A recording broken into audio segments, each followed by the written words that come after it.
ఒక్క అధికారికంగా వాళ్ళు ఇచ్చిన నోటిఫికేషన్లు అంటూ ఏమీ లేవు. వాళ్ళు ఇచ్చిన నోటిఫికేషన్లో కూడా ఇప్పటి వరకు వాళ్ళు ఎలాంటి పత్రాలు కూడా ఇవ్వలేదు. ఇవాళ ఒక 4 రోజుల క్రితం పొల్యూషన్ కంట్రోల్ బోర్డులో అనలిస్ట్ గ్రేడ్ 2 ఉద్యోగాల నోటిఫికేషన్ వచ్చింది. ఆ నోటిఫికేషన్లో కూడా ఏజ్ అనేది కేవలం 34 సంవత్సరాలు మాత్రమే ఇచ్చారు. వాస్తవంగా తెలంగాణ రాష్ట్రం వచ్చినటువంటి అడపాదడప నోటిఫికేషన్లలో చాలా మంది ఇంకా నిరుద్యోగులుగానే మిగిలిపోయారు. ఈ నేపథ్యంలో 2022లో టిఆర్ఎస్ గవర్నమెంట్ జియో నంబర్ 42 ద్వారా 10 సంవత్సరాల ఏజ్ లైసెన్స్ ఇస్తూ 34 సంవత్సరాల నుంచి 44 సంవత్సరాలకు పెంచుతూ టిఆర్ఎస్ గవర్నమెంట్ 10 సంవత్సరాల ఏజ్ లైసెన్స్ ఇచ్చింది. కాంగ్రెస్ వారు అధికారంలోకి వచ్చినాక గొప్పలు చెప్పుకోవడం కోసం ఆ 10 సంవత్సరాల ఏజ్ రిలాక్సేషన్స్ అన్ని మరొక 2 సంవత్సరాలు పెంచి 12 ఏళ్లకు పెంచి 34 సంవత్సరాల నుంచి 46 సంవత్సరాలు పెంచింది. ఆ జియో 2026 ఫిబ్రవరి 8వ తారీఖు తోటి జియో నంబర్ 36 యొక్క వ్యాలిడిటీ అయిపోయినది. జియో అయిపోయి 3 నెలలు అవుతున్నది.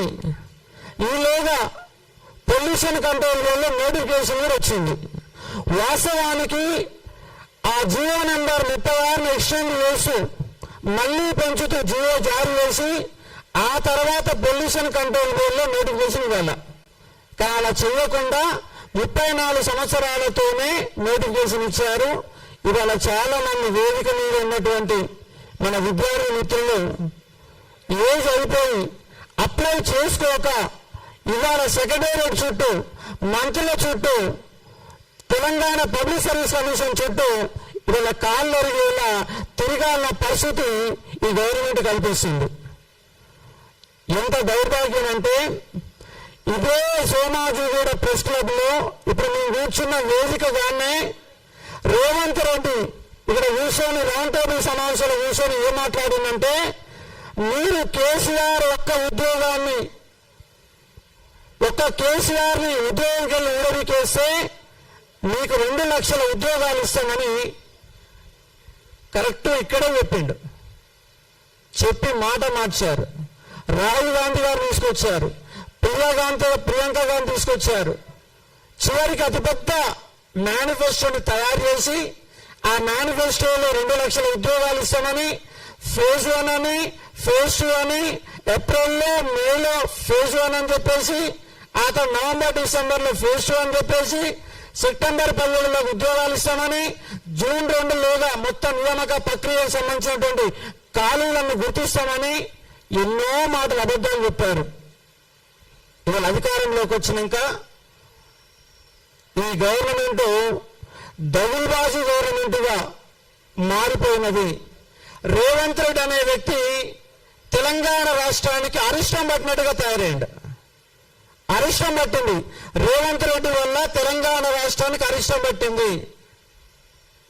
ఎట్లా అరిష్టం పట్టిందంటే ఇవాళ అన్ని రకాల బిజినెస్ మొత్తం కొలాప్స్ అయిపోయినాయి. ఈయన రూపాయిని సృష్టించే శక్తి లేదు.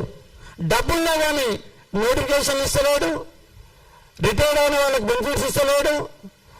ఏది లేకుండా అంత గందరగోళమైంది. అందుకే మేమేమంటున్నామంటే ఈ రేవంత్ రెడ్డి ఏజ్ పెంచి మేము ఇచ్చినటువంటి 2 లక్షల ఉద్యోగాల నియామకం కోసం రేవంత్ రెడ్డి ఇల్లుని 1,00,000 మందితో ముట్టడి చేయబోతున్నాం. 1,00,000 మందితో రేవంత్ రెడ్డి ఇళ్ళని ముట్టడి చేస్తాము. ఎందుకంటే ప్రభుత్వాన్ని మొత్తం ఆయన గుప్పెట్లో పెట్టుకున్నాడు. వాళ్ళ అధికారం మాటలు నడవట్లేవు, మంత్రుల మాటలు నడవట్లేవు.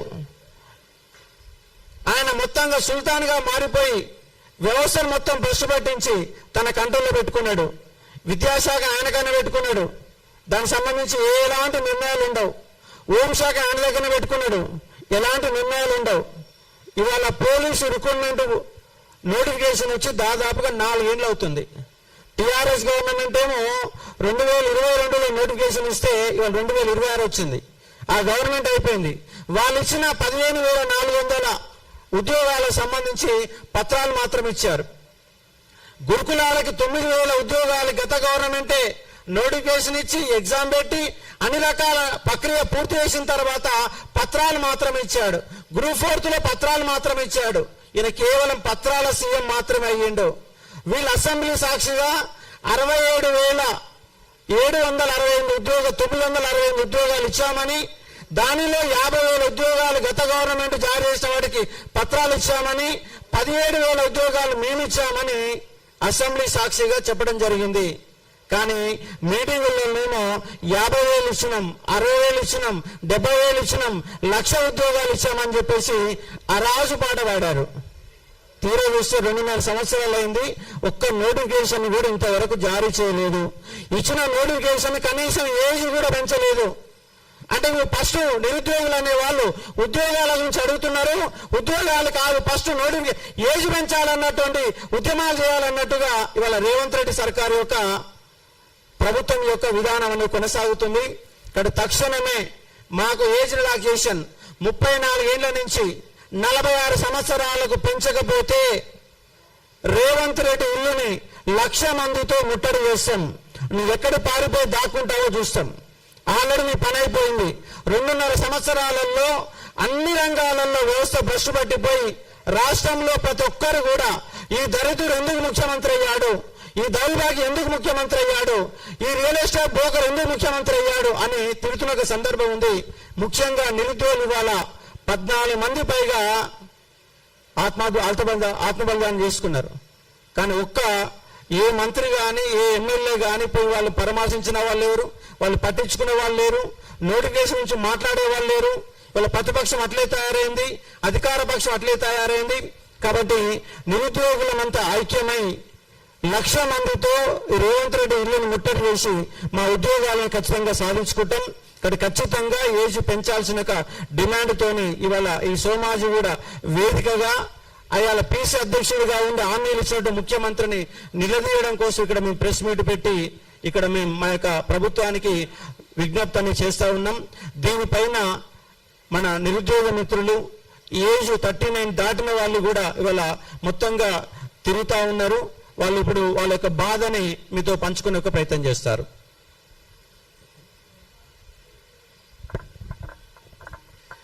నా పేరు తిరుపతి అండి. నేను మంచిర్యాల డిస్ట్రిక్ట్ నుంచి వచ్చిన. నేను ప్రైవేట్ కెమిస్ట్రీ లెక్చరర్గా జాబ్ చేస్తున్నాను. మా ఏజ్ వచ్చేసి 39 ఇయర్స్. పొల్యూషన్ కంట్రోల్ బోర్డులో నోటిఫికేషన్ వచ్చిందంటే చాలా సంతోషంగా ఉన్నాం. ఎందుకంటే దాంట్లో ఉన్న సిలబస్ అంతా కూడా బీఎస్సీ కెమిస్ట్రీ అని ఇచ్చారు, కానీ బీఎస్సీ కెమిస్ట్రీ సిలబస్ కాదు, అది పీజీ కెమిస్ట్రీ సిలబస్ ఉంటుంది. మేము గతంలో జెన్కో, జేఎల్, డిఎల్ ప్రిపేర్ అయినాం. ఆ సిలబస్కు రిలేటెడ్గా ఉంటుంది. ఆ నోటిఫికేషన్ వచ్చినప్పుడు ఈ గతంలో మిస్ అయిన ఏవైతే ఉద్యోగం ఉందో ఈ పొల్యూషన్ కంట్రోల్ బోర్డులో నేను ఉద్యోగం సాధిస్తానని ఒక నమ్మకంతో నేను నోటిఫికేషన్ ఏదైతే అప్లికేషన్ ఫామ్ డౌన్లోడ్ చేసి చూస్తే 18 years to 34 years age relaxation ఉంది. 44 ఇయర్స్ ఉన్న వాళ్ళు ఈ ఉద్యోగానికి ఎలిజిబుల్ కారు అని ఉంది. దాంట్లో చూడడానికి ఇది ఫిబ్రవరి 8 నుంచి ఈ జీవో అనేది ముగిసింది. ఏది జీవో నంబర్ 30 అనేది ముగిసినప్పుడు కనీసము ప్రభుత్వం అనేది పట్టించుకొని టీజీపీఎస్సీకి చెప్పాల్సిన బాధ్యత ప్రభుత్వానికి ఉన్నది. కానీ ప్రభుత్వం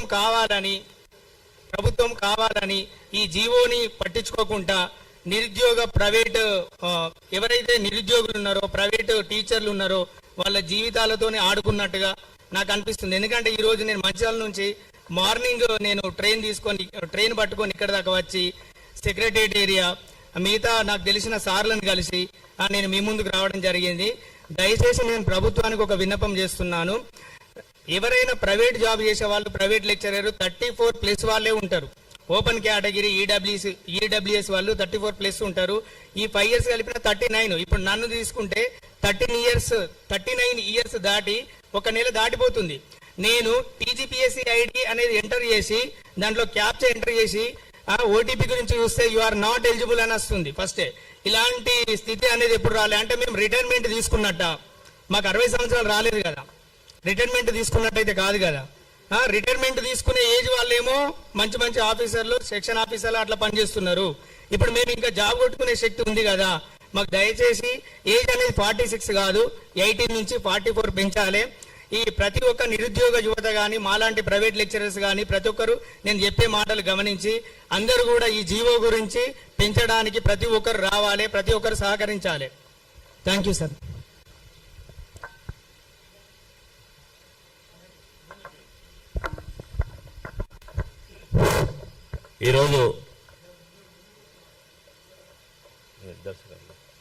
ఈరోజు ఈ తెలంగాణ నిరుద్యోగులకు ఏదైతే వయసు పరిమితిని పెంచాలని చెప్పేసి ఈ రౌండ్ టేబుల్కి ఇచ్చేసిన నా తోటి సోదరిమణులకు, అదేవిధంగా Ashoka academy chairman Ashok sir గారికి, మరి మీడియా మిత్రులకు మీకందరూ కూడా ప్రత్యేక ధన్యవాదాలు. ఈరోజు తెలంగాణలో ఎట్లా పరిస్థితి తయారైందంటే అధికారమే పరమావధిగా ప్రతి ఒక్కడు ఏ పార్టీ ఆ పార్టీ ఈ పార్టీ కాదు, అందరూ కూడా నిరుద్యోగులను మోసం చేసి నిరుద్యోగుల మీద, ఉద్యమకారుల మీద ఇవాళ ఆధారపడి అధికారంలోకి వచ్చి చివరికి వాళ్ళనే మర్చిపోయే స్థితికి చేరేది గనులు. మొన్నటి వరకు నిరుద్యోగ జేఏసీలు నడిపించిన వాళ్ళు ఈ కాంగ్రెస్ నేతలు. అక్కడ చిక్కడపల్లి లైబ్రరీలోకి వెళ్ళి ముసలి కన్నులు గార్చిన అద్దంకి దయాకర్, మానవతా రాయ్, కోదండరాం, బల్మూరి వెంకట్, మీరు ఇప్పుడు ఏం చేస్తారు? ఎంజాయ్ చేస్తురా? పవర్ ఎంజాయ్ చేస్తురా? సోయలేదా? 2 నెలల్లోనే 2 లక్షల ఉద్యోగాలు భర్తీ చేస్తామన్న మీరు ఉద్యోగాలు భర్తీ చేయకపోగా మాకు చేతగాని ఉద్యోగాలు భర్తీ చేయడానికి అని చెప్పి మీరు ఉద్యోగుల అభ్యర్థులకు వయసు పరిమితి పెంచి జీవో ఇచ్చారు కదా 2 సంవత్సరాలు. అది కూడా గడువు తీరిపోయింది, మీకు సోయలేదా? 2.5 సంవత్సరాలుగా వస్తుంది కదా, ఇంకా ఎన్ని గడువులు పెంచుకుంటూ పోతారు?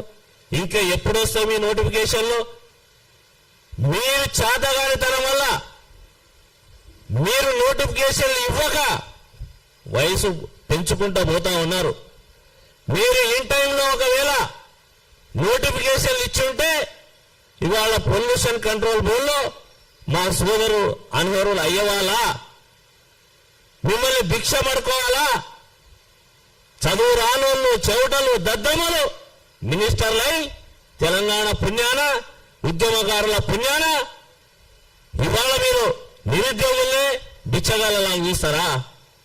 రాదా మీకు సమయం? ఒక్కసారి ఆత్మ పరిశీలన చేసుకోండి. మీరు తింటున్న తిండి ఎవరిది? మీరు వేసుకున్న బట్టలు ఎవరిది? మీరు తిరుగుతున్న కార్లు ఎవరి భిక్ష? ఒకసారి ఆత్మ పరిశీలన చేసుకోండి. కనీసం టీఎస్పీఎస్సీ ప్రభుత్వం